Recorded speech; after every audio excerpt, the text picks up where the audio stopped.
जय श्री राम। हर हर महादेव। जय हिंद राष्ट्र। हिंदुत्व दर्शन आपका अपना चैनल है और उस पर आपका हार्दिक अभिनंदन है। और एक लंबे समय के बाद मैं फिर से आप सबके समक्ष प्रस्तुत हूँ। और आज का विषय है कि वामपंथियों, ईसाई मिशनरियों व इस्लामिक संगठनों के द्वारा इस बात का जोर शोर से प्रचार प्रसार किया गया कि जैसे आपने सुना होगा ब्राह्मणवाद और मनुवाद। आज इस विषय पर आप सबके समक्ष मैं प्रस्तुत हूँ। मैं ब्रह्मानंद झा आप सबसे विनम्र निवेदन करता हूँ कि चैनल को ज़्यादा से ज़्यादा लाइक, शेयर और सब्सक्राइब करें, जिससे कि मैं सनातन हिंदू धर्म से संबंधित विषयों को लेकर के और वामपंथियों के हर षड्यंत्र पर से पर्दा उठाने में मैं सफल हूँ। तो जैसा कि सदैव की भांति वामपंथी ईसाई मिशनरियों इस्लामिक संगठनों व NCERT के द्वारा षड्यंत्र को एकीकृत करके आप सबके समक्ष पर उठाने का कार्य करूँगा, से मैंने वादा किया था। ठीक ऐसे ही NCERT 110 से ज़्यादा जगहों पर इतिहास को जानबूझकर गलत रूप से पेश करने का पेश करने का कार्य कर रही है। और इसी विषय से संबंधित ब्राह्मणवाद के अवधारणा को कब से और क्यों प्रारंभ किया गया, कि पीछे किसका हाथ था। लॉर्ड मेयो ही वह व्यक्ति था जिसने ब्राह्मणवाद और मनुवाद के थ्योरी को सबके समक्ष रखा था, जिससे कि भारतीय जनमानस इससे प्रभावित हो और वह चला जाए और भटक जाए अपने रास्ते से। जब सेंट जेवियर आया था तो हमारे पूर्वजों का ईसाईकरण करने का उसने बहुत प्रयास किया और सेंट जेवियर ने इसके लिए क्रूरतम से भी क्रूरतम नीति अपनाई। गुजरात के ब्राह्मणों का जबरन धर्मांतरण करने के लिए और उनका ईसाईकरण करने के लिए इस आतताई ने सारी हदों को पार कर दिया। इस क्रम में इसने वहाँ के ब्राह्मणों के लिए इसने दो विकल्प छोड़ा था, या तो मरना स्वीकार करो या नहीं तो ईसाई बनना स्वीकार करो, यानी कि अपने धर्म का परित्याग कर दो। पर ये हमारे हिंदुजा ब्राह्मण अलग ही मिट्टी के बने हुए थे। इन्होंने मरना स्वीकार किया पर अपने धर्म का परित्याग नहीं किया। और यह सब विदित है कि धर्म तो सिर्फ एक ही है, सत्य सनातन हिंदू धर्म, बाकी सब मजहब पंथ संप्रदाय। गुजरात में एक जगह है हथकटवा। यहाँ पर यह संत जेवियर, इसके नाम से बड़े बड़े स्कूल खुले हुए हैं। तो यह वही संत जेवियर था जिसने किसी भी ब्राह्मण के दोनों हाथ काटकर बीच चौराहे पर कड़कती धूप में एक ऊंचे तख्त पर उसके लटका कर छोड़ देता था, जिससे कि और सभी भयभीत होकर अपना धर्म का परित्याग कर दें और वो ईसाई पंथ को अपना लें और उनका ईसाईकरण हो जाए। तो अब यह मैं पूछना चाहता हूँ, जिन लोगों ने ईसाई पंथ संप्रदाय को स्वीकार नहीं किया, अपने धर्म में ही मरना स्वीकार किया, धर्म के लिए आहुति कर दिया, ये प्राणों की आहुति दे दी, तो क्या यह ब्राह्मणवाद था? मित्रों, यह ब्राह्मणवाद नहीं था, यह धर्मपरायणता की अमिट छाप थी, अमिट और न बुझने वाली बात थी, जिसे इन छद्म इतिहासकारों ने, ईसाई मिशनरियों ने इसे ब्राह्मणवाद के रूप में प्रस्तुत किया। अब साक्ष्य अभी और भी है। टीपू सुल्तान नाम का एक दरिंदा शासक था जिसे कि हमारे इतिहासकारों ने इसे धर्मनिरपेक्षता की का चैंपियन बनाकर प्रस्तुत किया कि वह धर्मनिरपेक्ष था। वास्तव में यह धर्मनिरपेक्ष नहीं था, बल्कि यह कट्टर मुस्लिम था। दक्षिण भारत में एक गांव है और जहां पर आज भी वहां के लोग दिवाली नहीं मनाते हैं, क्योंकि वहां के 2000 ब्राह्मणों ने इस्लाम मजहब पंथ को मानने से इनकार कर दिया। यह दीपावली का ही समय था, इसलिए आज के ब्राह्मण वहां पर दीपावली नहीं मनाते हैं। तो यह दीपावली का ही समय था। इस बात जब इन दो ब्राह्मणों ने धर्मांतरित होना स्वीकार नहीं किया, अपने धर्म का परित्याग करना स्वीकार नहीं किया और अपना इस्लामीकरण नहीं होने दिया, इस्लाम मजहब पंथ को नहीं अपनाया, तो इस दुष्ट टीपू सुल्तान नाम के शासक ने इन 2000 ब्राह्मणों को निर्दयता से, निर्भयता से, निर्ममता से, क्षमा कीजिएगा, निर्दयता से और निर्ममता से मौत के घाट उतार दिया। तो अब आप सबसे मैं पूछना चाहता हूँ कि क्या यह ब्राह्मणवाद था? यह ब्राह्मणवाद नहीं था, बल्कि अपने धर्म के लिए समर्पण की भावना थी। यह धर्मपरायणता थी और यही धर्मपरायणता, धर्म के प्रति समर्पण हम सब में भी होना चाहिए। तो इससे भी इन ईसाई मिशनरियों, इस्लामिक संगठनों व वामपंथी वाममार्गियों ने इसे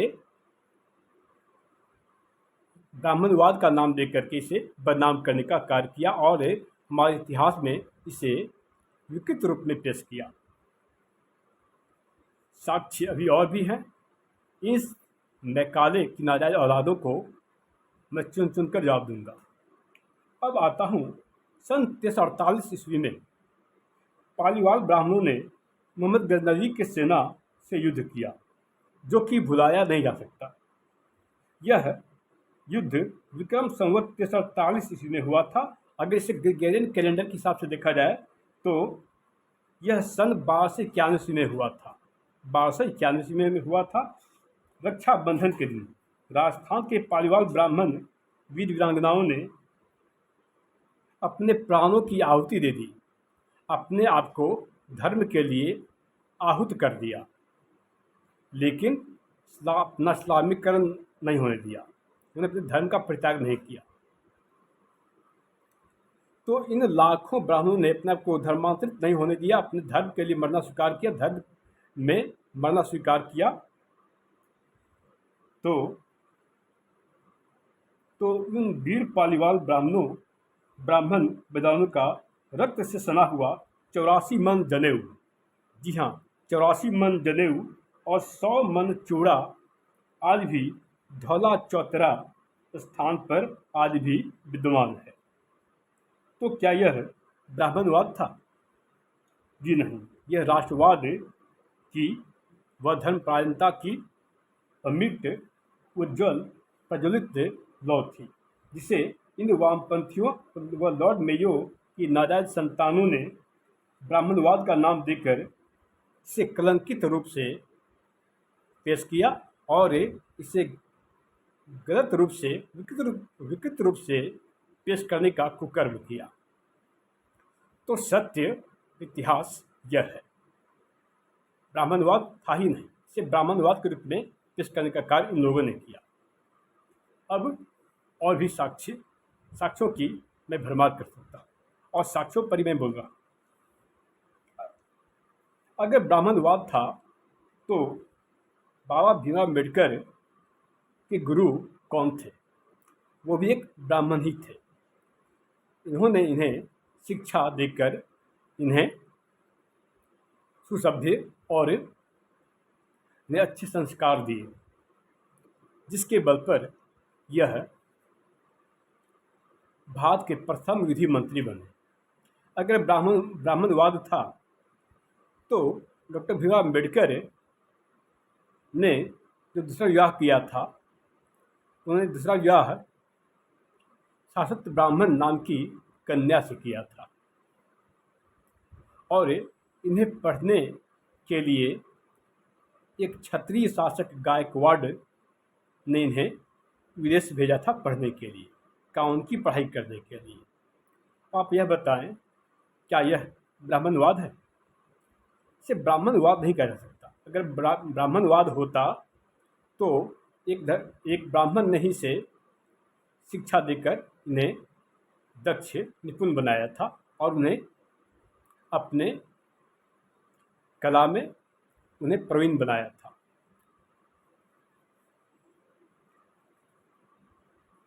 और अगर ब्राह्मणवाद था तो ये ज्योतिबा फुले कौन थे?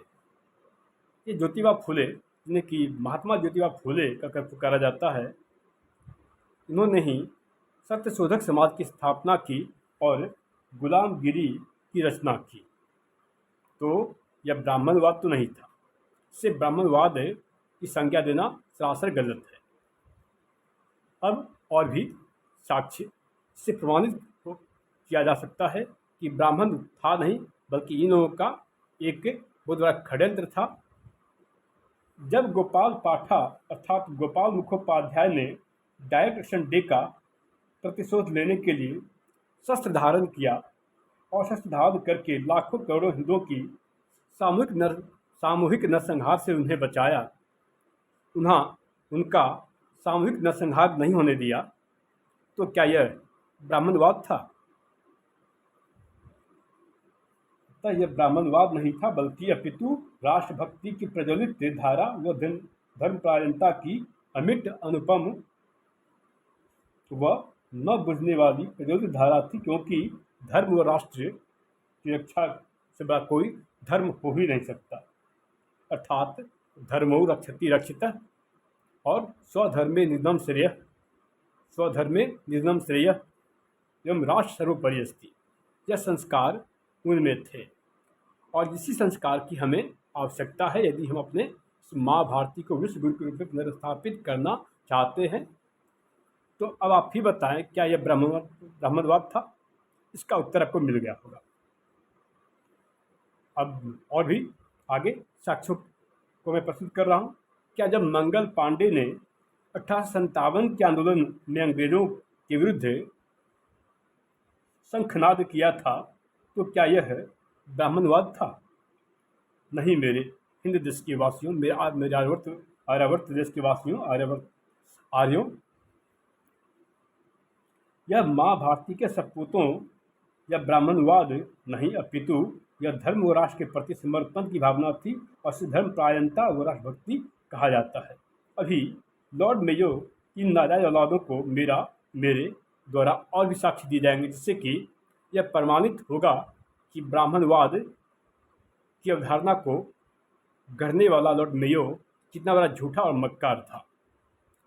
आज वहाँ के इतिहास को लॉर्ड मेयो, मैकाले और एक मैक्स मुलर नाम का जर्मन इतिहासकार, इन लोगों ने हमारे इतिहास का बड़ा गर्व किया और यहाँ पर के कुछ छद्म इतिहासकारों ने भी इसमें उनका भरपूर साथ दिया, जैसे कि इरफान हबीब, रविला थापर, राम पुनिया, वामन मिश्रान जैसे इतिहासकार। वामन मिश्रान वही है जो वाम सेफ का एक अध्यक्ष है। तो जब सोमनाथ मंदिर को तोड़ने के लिए मोहम्मद गजनवी भारत आया था, उस समय वहाँ के राजगुरु आचार्य ब्रह्मभट्ट थे, जिन्होंने सोमनाथ मंदिर के लिए अपने प्राणों की आहुति दे दी, अर्थात सोमनाथ मंदिर हेतु अपने आप को आहुत कर दिया। जब मोहम्मद गजनवी ने सोमनाथ मंदिर तोड़ने का प्रयास किया, तो राजगुरु आचार्य ब्रह्मभट्ट ने मोहम्मद गजनवी से कहा कि उसे तोड़ने से पूर्व तुम्हें अपने गुर्ज अर्थात शस्त्र से मेरे सिर पर वार करना होगा। और मोहम्मद गजनवी ने ऐसा ही किया और आचार्य ब्रह्मभट्ट ने मरते समय भी शिवलिंग का अपने रक्त से अभिषेक किया। इसे आप रक्ताभिषेक भी कह सकते हैं। अब आप अपने रक्त से शिव शंभु भोलेनाथ का, महादेव का अभिषेक किया, राजगुरु आचार्य को यह भली भांति ज्ञात था कि मस्तिष्क के अंदर जो रक्त होता है, मस्तिष्क के अंदर जो रक्त प्रवाहित होता है, उसे ब्रह्म कपाली कहा जाता है और यह रक्त पवित्र होता है। इसी कारणवश राजगुरु ब्रह्मभट्ट ने महादेव शिव शंभु को अपने रक्त से मरते समय भी अपने रक्त से अभिषेक किया। अब आप ही बताएं, क्या यह ब्राह्मणवाद है? तो इसे ब्राह्मणवाद कैसे कहा जाएगा? वास्तव में ब्राह्मणवाद नाम की और न मनुवाद की नाम की कोई थ्योरी थी। वास्तव में मनुस्मृति को हम लोगों ने अध्ययन नहीं किया। तो जो भी व्यक्ति मनुस्मृति का अध्ययन करे तो उसे पता चल जाएगा कि इनका वामपंथियों का, ईसाई मिशनरियों का, इस्लामिक संगठनों का, इनका कौन सा इनका एक षड्यंत्र भारतवर्ष में एक लंबे समय से चला आ रहा है। अतः मनुवाद की थ्योरी को आगे जाकर के मैं इसे भी आप सबके समक्ष लेकर के आऊँगा। आज ब्राह्मणवाद की थ्योरी पर ब्राह्मणवाद की धारणा पर मैंने इन सभी को जवाब दिया है। अतः चैनल लाइक शेयर सब्सक्राइब करें। जय श्री राम, हर हर महादेव, जय हिंद राष्ट्र।